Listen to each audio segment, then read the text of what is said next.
Amerika nk'igihangange ku isi ifite ingabo nyinshi kurusha ibindi bihugu byose. Ifite budget ya gisirikare y'uti y'Ubushinwa n'Uburusiya ubishyize hamwe. Ifite kandi satellite, drones, ubwirinzi bwa misile n'ikoranabuhanga rihanitse. Ariko se kuki Pentagon ikomeje kuvuga ko hari intwaro zidashobora guhagarikwa? Kuki Amerika yubatse system y'ubwirinzi bwa misile imyaka irenga 40 ariko ikemera ko hari misile zayinyura hejuru nk'aho itariho? Ese koko nk'uko abantu benshi babizi Amerika niyo ifite intwaro zikomeye kurusha iz'abandi bose, cyangwa hari aho Uburusiya bwageze Amerika itaragera?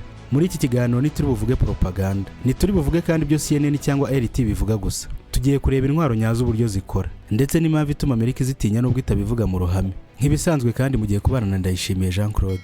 Isi dutuyemo uyu munsi ni isanzwe. Nta bombe ziri kugwa mu mijyi ikomeye buri munsi, nta tanka zihanganye imbona nkubone hagati ya Amerika n'Uburusiya. Ariko ibyo byose ntibivuze ko amahoro ahari, ahubwo bisobanuye ikintu kirenze ubwoba. Intambara iri mu mutwe, mu ikoranabuhanga no mu bwihisho. Amerika n'Uburusiya nibarasana imbona nkubona, ariko buri munsi barapimana, barageragezana ngo barebe uwarenze undi. Iki nicyo twita intambara itarigeze irangira.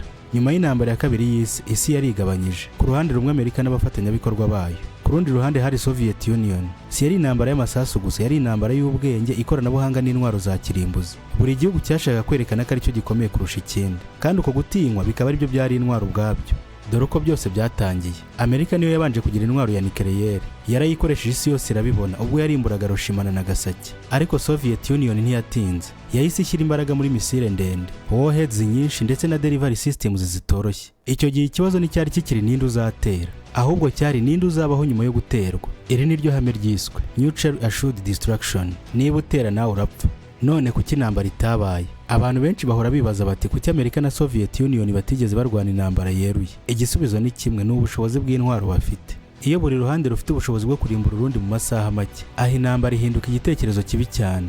Mu mwaka wa 1991 Soviet Union yarasenyutse. Ibi byatumye isi ihinduka. Iki gihe Amerika yise ivuga ko yatsinze. Ubwo Soviet Union yari imaze gusenyuka, Uburusiya bwahuye n'ihungabana rikomeye. Ingabo ziragabanuka, budget iragabanuka, influence nayo ijya hasi cyane. Iki gihe abantu benshi batekereje ko Uburusiya burangiye. Nyamara icyo abantu batabonye icyo gihe ni iki: Uburusiya bwahisemo kutagendana na Amerika mu mubare w'ingabo, ahubwo buhitamo kuyirenga mu bwoko bw'intwaro. Iyi niyo yabaye point ya mbere ikomeye. Iki gihe Amerika yakomeje kubaka ingabo nyinshi, bases hirya no hino ku isi, ndetse ishyiraho alliance izwi nka NATO. Strategy yabo yari tuba ahantu hose, tube benshi kandi tuba bafite ikoranabuhanga rihambaye. Mu by'ukuri ni strategy ikomeye cyane. Ku rundi ruhande Uburusiya bwibajije ikibazo gitandukanye cyane: mbese twatsinda dute igihugu gifite amafaranga menshi, ingabo nyinshi n'inshuti nyinshi? Igisubizo cyabo cyabaye intwaro nke ariko zidashobora guhagarikwa. Ibi ntibyari uguhangana na Amerika imbona nkubone, ahubwo kwari ukuyishyira mu kaziga k'ubwoba iteka. Amerika yubatse imbaraga ku mubare n'inshuti, nyamara Uburusiya bwahisemo inzira y'intwaro zidasanzwe.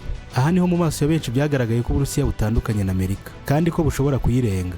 None wakwibaza uti ni izihe ntwaro Uburusiya bwubatse zituma Amerika n'ubwo ikomeye itabasha kuzirwanya? Uburusiya bufite ubwoko bune bw'intwaro z'akataraboneka butera Amerika guhagarika umutima.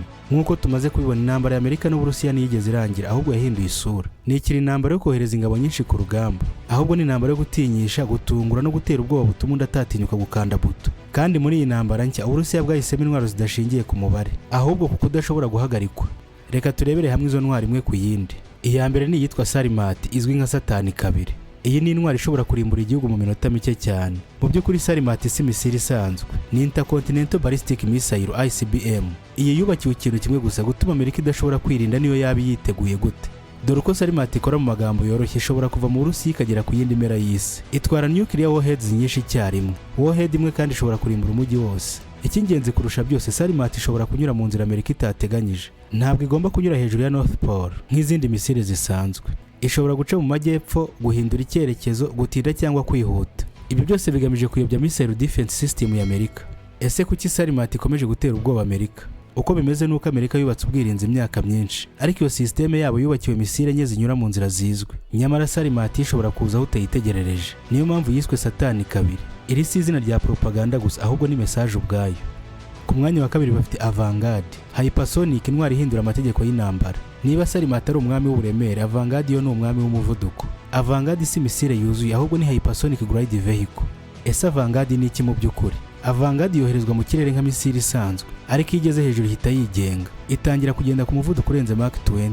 Uyu ni umuvuduko ukubye inshuro 20 w'ijwi. Igenda kandi ihindura icyerekezo mu kirere, ndetse ikamanuka itari ku murongo ugororotse. Ibi bituma radar zitayifata neza, bityo missile defense system ikayibura. Hypersonic ni ikibazo gikomeye cyane. ubundi intwaro zisanzwe ziba zifite trajectory izwi ushobora kubona aho zizagera, nyamara kuri Vanguard ho biratandukanye, yinyuriraho mutatekerezaga. Amerika ubwayo yemera ko hypersonic weapons ari ikibazo kitarabonerwa igisubizo cyihuse.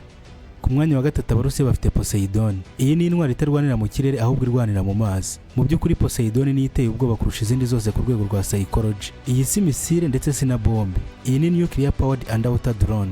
Uko Poseidon ikora, igenda mu mazi kure cyane ndetse ishobora kuguma mu nyanja igihe kirekire. Ifite kandi nuclear warhead ikomeye cyane. Poseidon ni igamije kurasa igisirikare gusa, igamije ports, coastal cities na infrastructure yo ku nkombe. Hari n'abavuga ko ishobora guteza tsunami artificielle. Icyo bivuze si ugutera igisasu ahubwo ni uguhindura geography y'igihugu. Dore impamvu Poseidon iteje ubwoba budasanzwe. Missile defense hano nta kamaro, ndetse na radar zo ku butaka no mu kirere nta kamaro ziba zigifite. Poseidon igaragaza ko intambara ya none ishobora guturuka utatekerezaga. Ku mwanya wa kane kandi Abarusiya bafite Zircon, intwari ituma aircraft carriers zitakigira umutekano. Amerika ishingira cyane kuri aircraft carriers, nizo zerekana imbaraga zayo ku isi hose. Ibi byatumye Uburusiya bwibaza buti mbese twazihagarika gute? Aha niho Zircon yaziye nk'igisubizo.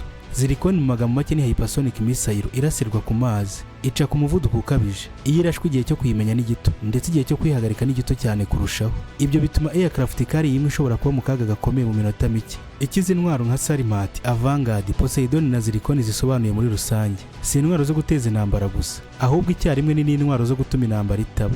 Zigamije gutuma Amerika ivuga iti icyemezo cyo gutera si ikintu cyoroshye. Aha rero ni ikibazo cya benshi gituruka cyo kwibaza bati niba Uburusiya bufite izi ntwaro kandi Amerika ikabibizi, kuki Amerika itazihagarika kugeza ubu? Ese ni ukubura ikoranabuhanga cyangwa nuko amategeko y'intambara ya none yahindutse burundu? Abantu kandi baribaza bati niba Amerika ari superpower ya mbere ku isi, kuki itarubaka uburyo bwo kuzirwanya? Igisubizo si uko Amerika idashoboye, ahubwo nuko amategeko y'intambara yahindutse kurusha uko abantu benshi babyumva. Ni ukuri rwose Amerika ifite missile defense system ikomeye, ifite radar zikomeye, ikagira satellite nyinshi ndetse na interceptors, ariko ikibazo si uko ifite system idashoboye. Ikibazo nyacyo ni iyo system yubakiwe intwaro zo mu kindi gihe. Dore missile defense icyo yubakiwe missile enye zigendera mu murongo uzwi kandi zifite trajectory ishobora kubarwa. Ibyo bisobanuye ko nimba nzaho missile inyura nshobora kuyihagarika. Ariko kuri hypersonic ni ikibazo nyamukuru gitangirira. Intwaro nka Vanguard na Zircon zahinduye byose. Hypersonic weapons zigenda ku muvuduko udasanzwe, zigahindura icyerekezo, zigatuma igihe cyo gufata icyemezo kiba gito cyane. Ibi bisobanuye ko igihe cyo kuyimenya, kuyifatira icyemezo no kuyihagarika bisaba igihe gito cyane gishoboka. Mu minota mike cyane ibintu byose biba byarangiye. Ikibazo cy'igihe ni ikintu gikomeye cyane. Mu ntambara za kera wari ufite iminota myinshi cyangwa amasaha yo kwitegura, nyamara muri hypersonic era ufite amasegonda gusa. Kugeza ubu nta gihugu na kimwe kirabona uko gihagarika intwari itaguhaye igihe cyo kuyitekerezaho. Poseidon ni urugero rwiza ko intambara ivaho tutareba. Missile defense ya Amerika yubatswe yiteze igitero kiva mu kirere, naho Poseidon ikavuga iti nzaza ninyuriye mu mazi. Mu by'ukuri ibi naho byahurira.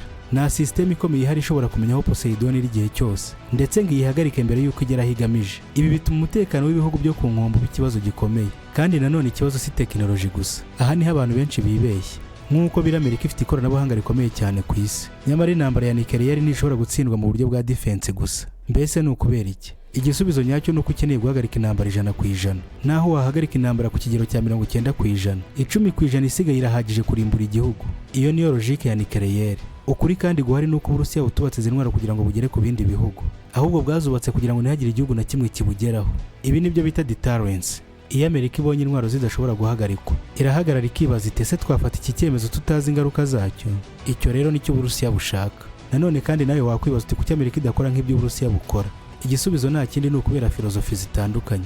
Amerika ishaka kurinda buri kintu, ishaka kandi tekinoloji ikora hose, ndetse igashaka certainty. Ku rundi ruhande Uburusiya bushaka gutinyisha, ndetse bushaka uncertainty, bugashaka kandi gukora intwaro zidashobora kurindwa. Aha niho Uburusiya bushobora kurenga Amerika mu buryo bwihariye. Intambara ya none si ukurwana, ahubwo ni ugutuma undi atarwana. Uburusiya bushaka Amerika igira doubt, ikagira kandi ubwoba bwo gukanda buto. Icyo ubwoba buzana rero kandi nta kindi ni uguhagarika intambara. None rero Amerika niba idashobora guhagarika izi ntwaro, ese ninde ufite ijambo rya nyuma mu ntambara ya none? Ese n'ufite amafaranga menshi n'ingabo nyinshi, cyangwa n'ufite intwaro nke zituma isi yose ihagarara igaceceka? Tubwire muri comment uko byumva. Nanone ndagushimiye wowe wafashe umwanya ugakurikira iki kiganiro. Gira ngo usabe niba utarakora subscribe uyikore, dukomeze tubane mu biganiro bigiye gukurikira. Sabe ibihe byiza, amahoro y'Imana akomeze kubana namwe.